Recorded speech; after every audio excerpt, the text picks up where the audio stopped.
auditeurs et téléspectateurs de la radio et télévision Tambara, vous pouvez désormais suivre votre chaîne de télévision préférée Tambara sur le satellite BadrSat 7, angle 26 degrés Est, fréquence 11010, polarisation verticale, symbole REC 27500.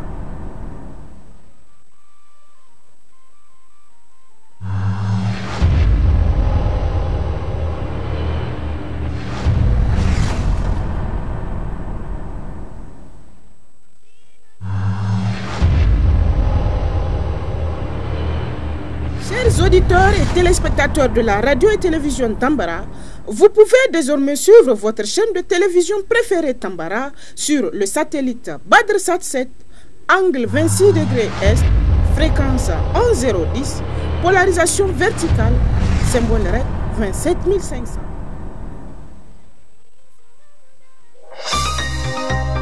Suivez le journal avec STM Transport Voyageurs.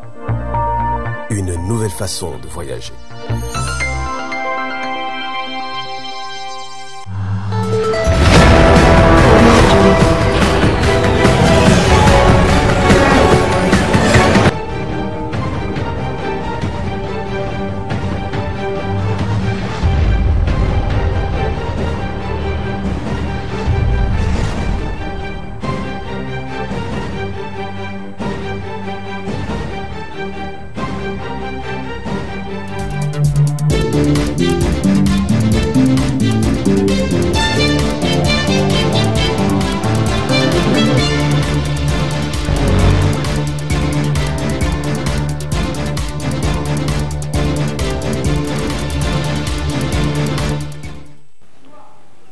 Bonsoir messieurs, dames, très ravi de vous retrouver dans cette grande édition d'information sur la voix et le miroir de la femme.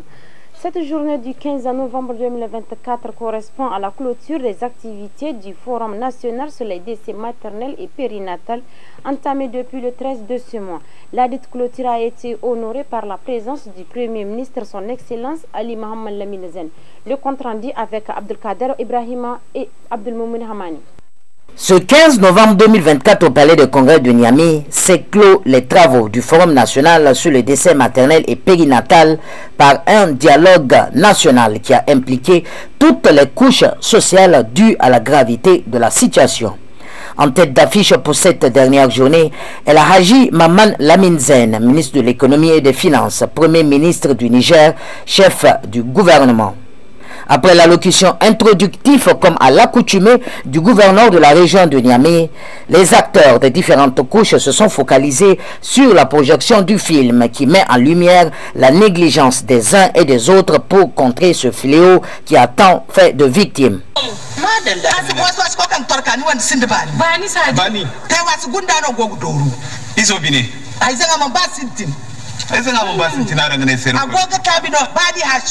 Amma aran bai docteur Kwaro kalan da nono amun to no fa son wai borgunde koy I wani safara ya mun sanodi man timno hey hasumi mo fonguni iso gafa. Pour aérer et toujours dans le même ordre d'idées, en cohérence avec le thème du jour, l'islam est venu détendre l'atmosphère.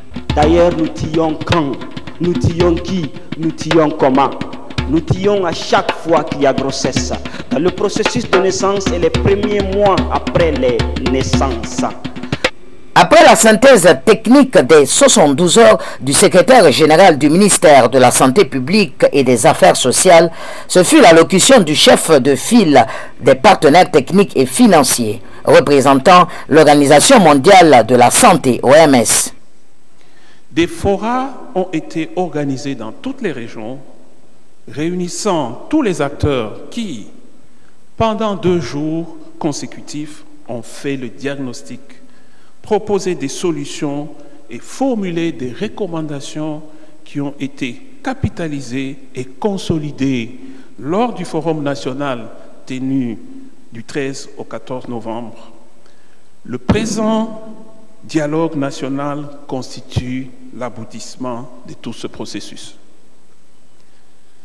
Pour améliorer la santé maternelle, il est essentiel d'identifier et de lever les obstacles qui limitent l'accès à des services de santé maternelle de qualité, tant au niveau du système de santé que dans la société, et la vidéo que nous avons vue le démontre très bien.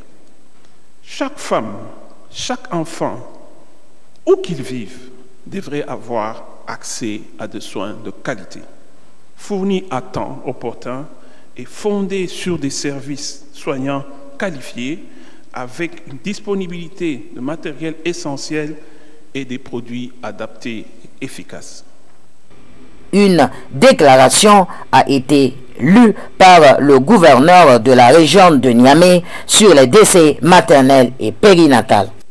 Considérant l'engagement du gouvernement du Niger de faire de la santé de la mère, du nouveau-né, de l'enfant, de l'adolescent et des jeunes l'une de ses priorités, en ligne avec la vision de son Excellence, le général de brigade Abdraman Chani, président du CNSP, chef de l'État, considérant l'importance de la santé de la population pour l'avenir du pays et plus particulièrement son rôle essentiel dans le développement économique et social du pays. Considérant les opportunités et les innovations disponibles pouvant garantir l'atteinte des résultats escomptés en matière de santé. Considérant la nécessité de renforcer la gouvernance et l'engagement des collectivités à soutenir le système de santé.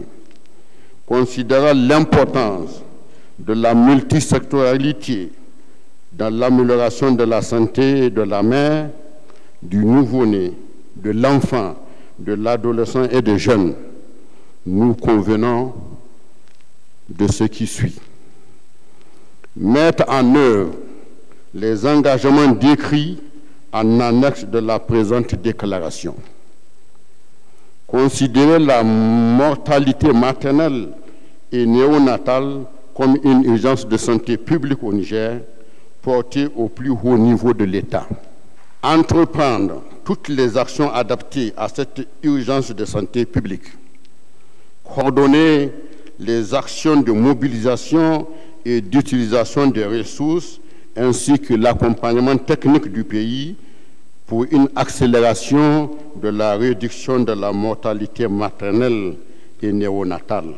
Et c'est le Premier ministre, chef du gouvernement, qui a prononcé l'allocution de clôture. Mesdames et messieurs, les opportunités et innovations que vous avez identifiées à l'issue de vos réflexions approfondies et sur la base de vos expériences de terrain nous offrent des pistes promoteuses pour accélérer la réduction de la mortalité maternelle et périnatale dans notre pays. Je puis donc vous assurer de notre engagement, un engagement sans faille et solennel à faire de la santé de la mère, du nouveau-né, de l'enfant, de l'adolescent et des jeunes l'une des priorités absolues de notre gouvernement.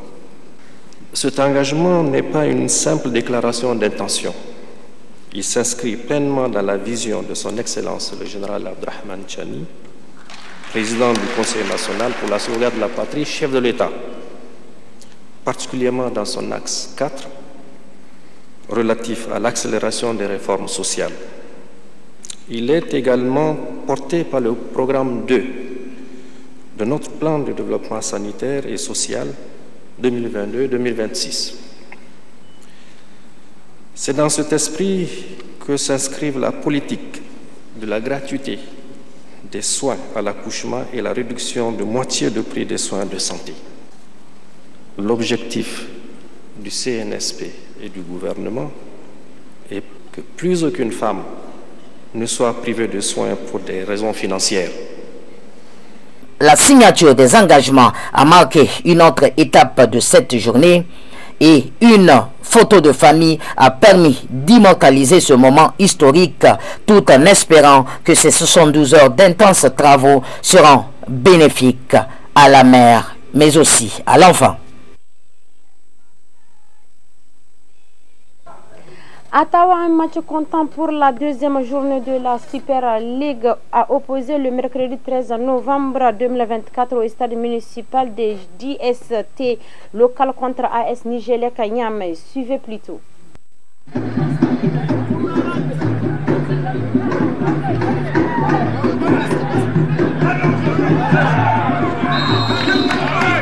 À Tawa, un match comptant pour la deuxième journée de la Super League a opposé au stade municipal la JST locale à l'AS Nigelec de Niamey. Après les formalités et les saluts des officiels, l'arbitre international Nafisa Sani Hiro, assisté de Abdulaziz Yakouba et de Abdurazak Ayouba, tous venus de Niamey, a donné le coup d'envoi du match sous la supervision du commissaire au match, ancien arbitre international, M.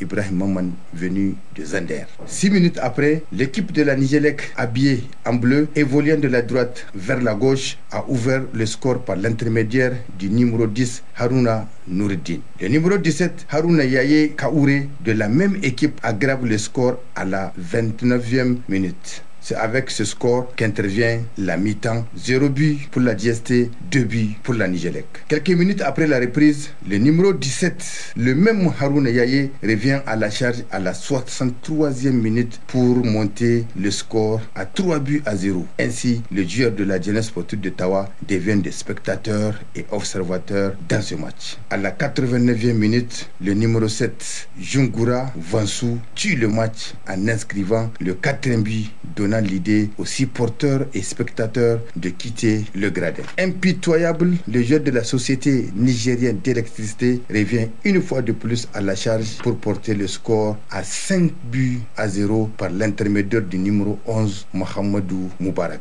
Ainsi, la jeunesse sportive de Tawa perd le match sur un score de 0 but à 5 en faveur de l'AS Nigelec. À la fin du match, nous avons interviewé les deux entraîneurs. Non, aujourd'hui ça ne va pas.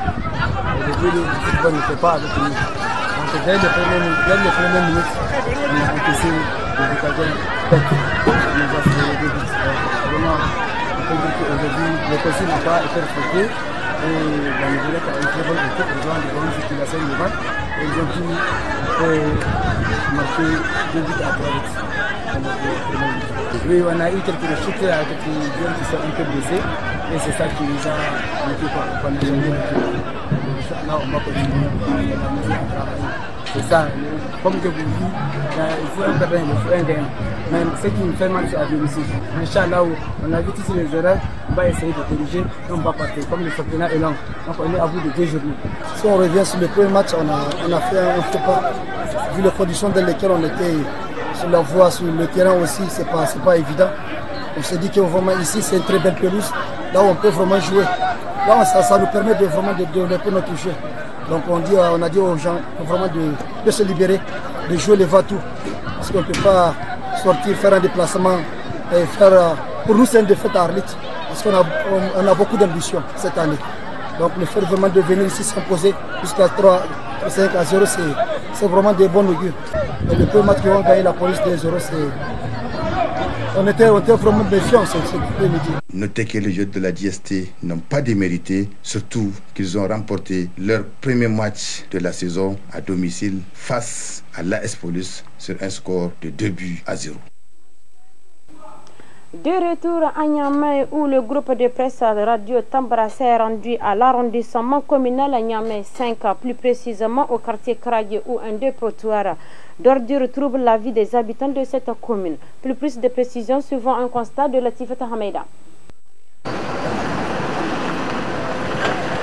Un dépotoir des ordures ménagères abandonné à la rive droite de Niamey. Depuis le décès du responsable des lieux où sont stockés les tas d'ordures est négligé par les habitants du quartier et cela n'est pas sans conséquence, surtout en cette période pluvieuse qui permet facilement la prolifération des moustiques et entraînant diverses maladies. Cette situation a également causé la perte de plusieurs têtes de bétail due à la très forte consommation des sachets plastiques. Sur un autre plan, une armée de vers de terre se glisse jusque dans les maisons et occasionnant diverses maladies aux enfants. Toutes ces choses alarmantes nous amènent à se poser la question, mais où est passé l'administrateur délégué de la commune? Ces populations lancent un cri d'alarme. C'est vraiment une place, il ne faudrait pas laisser des ordures. Nous avons l'habitude d'appeler des jeunes pour qu'on ramasse ces ordures-là. Mais maintenant, l'ordure entassée ici, et c'est l'ordure de tout un quartier, de tout Karagui. Ça prend de la bactérie jusqu'au niveau de vers Zarmagandela. Ils amènent les ordures ici. Nous aimerions à ce que l'État nous fasse quelque chose, venir nous prendre les ordures là, parce qu'avec les ordures là, c'est des maladies, c'est des moustiques un peu partout. Et au niveau des autorités, nous souhaiterons qu'il y ait vraiment un maire qui peut vraiment s'occuper de notre commune. Et un maire connaît au moins la commune. Parce que présentement, il n'y a que seulement le SG qui est là. Seul le SG ne peut pas faire tout ce travail. On a besoin des maires.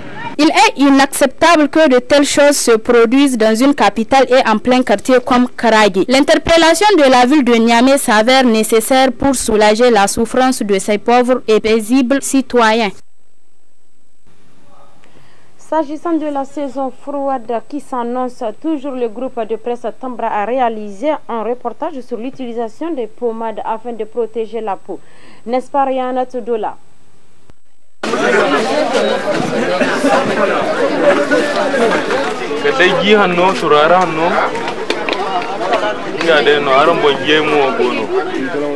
Qui dit froid, dit main gercée, lèvres sèches, talons fendillés, toute la peau s'irrite. Et cela est dû aux températures très froides et au manque d'humidité pendant l'hiver. Pour se prémunir et préserver sa peau contre l'irritation, il est primordial d'opter pour l'utilisation efficace des pommades qui sont des substances appliquées sur la peau pour apaiser ou guérir certains problèmes cutanés. L'application doit être faite d'une manière régulière et continue durant la fraîcheur sur tout le corps et surtout pour les couches les plus vulnérables qui sont les enfants qui ont une peau très sensible. Il existe diverses variétés de pommades dont le choix dépend du goût de l'intéressé et le prix varie selon la qualité et la quantité. À noter que bien que les pommades adoucissent et guérissent certaines maladies cutanées, d'autres peuvent cependant avoir des conséquences néfastes sur la peau. Depuis quelques jours, nous assistons à une hausse de prix des légumes sur tous les marchés, une situation qui inquiète les clients et les revendeurs. Retrouvons encore de plus Rayana Toudoula.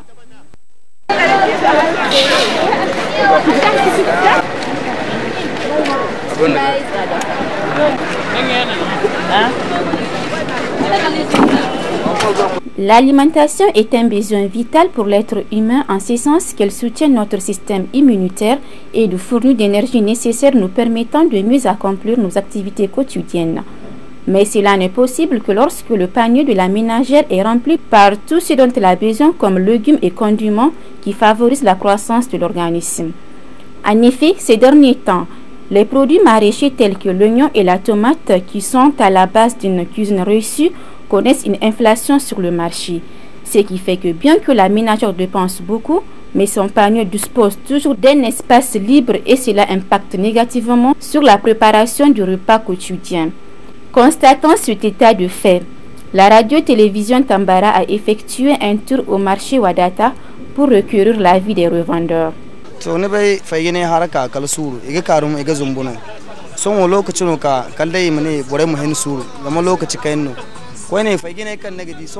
Vous savez, qui du vente de légumes, du patience, car ce sont des produits qui ne sont disponibles qu'en des périodes bien déterminées, ce qui fait que parfois les prix augmentent. En ce moment, nous disons que les prix ont connu une hausse importante puisque les seaux d'oignons qui se vendaient avant à 1500 francs se vend aujourd'hui à 2500 voire 3500 francs. Quant à la tomate, le seau se vend à 5000 francs et la tasse à 3000 francs CFA. Nous invitons tous à plus de résilience pour surmonter cette situation car d'ici 3 mois, les légumes nigériens seront disponibles et mettront fin à cette inflation.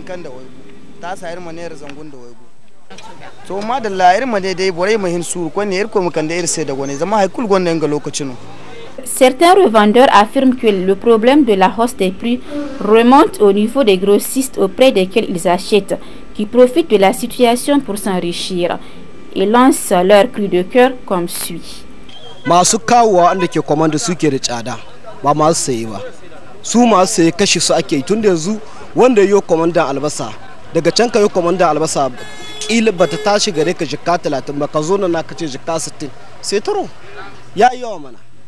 Les clients pensent que le problème émane de nous autres revendeurs. Or, c'est une situation qui est indépendante de notre volonté.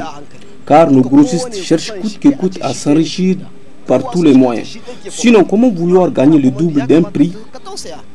Par exemple, la personne peut prendre le sac d'oignons à 30 000 francs et le vendre à 60 000 francs. Pour moi, c'est trop et inconcevable. C'est vrai que les autorités font de leur mieux, mais ils doivent multiplier plus d'efforts pour revoir cette situation.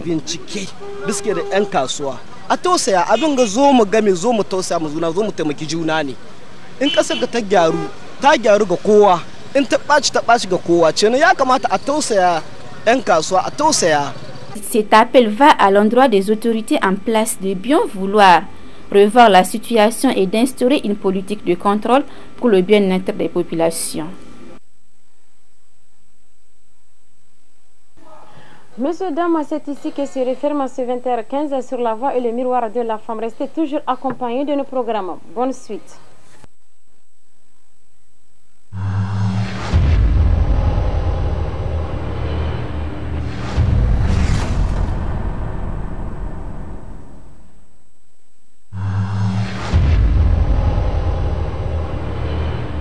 Chers auditeurs et téléspectateurs de la radio et télévision Tambara, vous pouvez désormais suivre votre chaîne de télévision préférée Tambara sur le satellite BadrSat 7, angle 26 degrés Est, fréquence 11010, polarisation verticale, symbole REC 27500.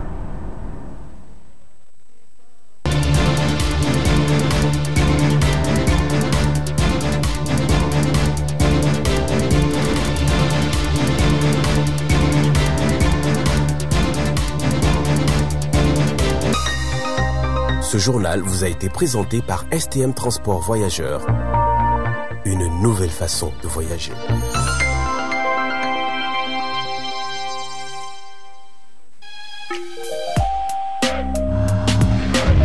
Pour vos annonces publicitaires, reportages, couvertures médiatiques, ateliers, séminaires de formation, contactez le service commercial de la radio-télévision Tambara sur les numéros suivants: le 80 10 25 25, 89 10 25 25 ou encore le 87 20 30 00. La radio-télévision Tambara, c'est la voix et le miroir de la femme.